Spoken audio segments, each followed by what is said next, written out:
and was borrowing money from friends to pay the rent. Weeks. 22 hours a day, or like what? How many I hours? was working, yeah, so 7 days a week, sleeping in the factory. I worked in the paint shop, general assembly, body shop. You ever worry about yourself imploding? Like it's just too much? Absolutely. No one should put this many hours into work. This is not good. People should not work this hard. They should not do this. It's very painful.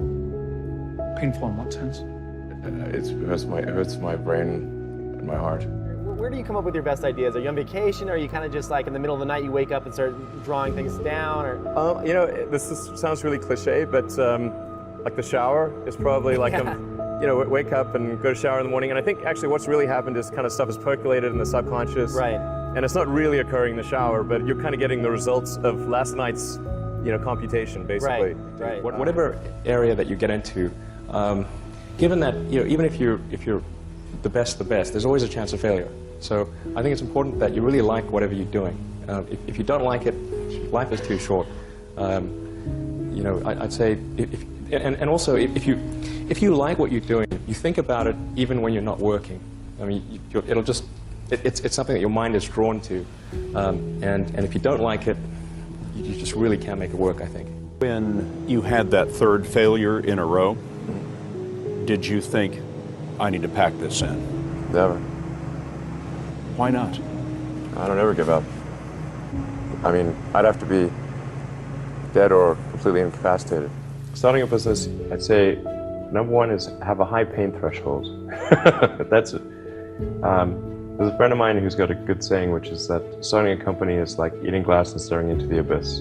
Okay, that's generally what happens, because when you first start a company, there's lots of optimism and things are great, and then so happiness at first is high.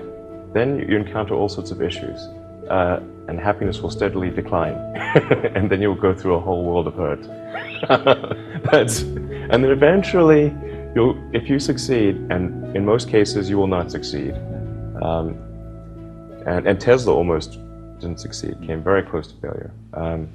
Then if you succeed, then after a long time you will finally get back to happiness. I think too is you got to make sure that whatever you're doing is a great product or service. It has to be really great. And I go back to what I was saying earlier, where if you're a new company, I mean, unless it's like some new industry or new market if it's an untapped market, then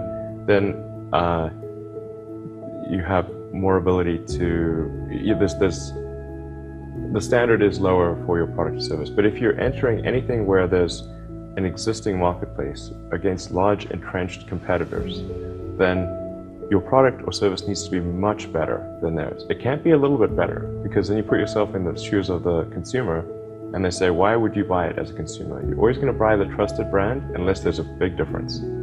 So a lot of times,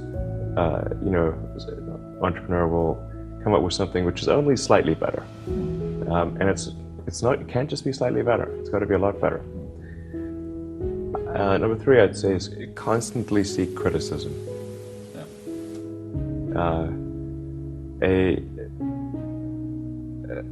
A well thought out critique of whatever you're doing is as valuable as gold, and you should seek that from everyone you can, but particularly your friends. Usually your friends know what's wrong, but they don't want to tell you because they don't want to hurt you. So lift you up, sort of. So they say, oh, I would encourage my friends, so I'm not going to tell him what I think is wrong with this product. Yeah.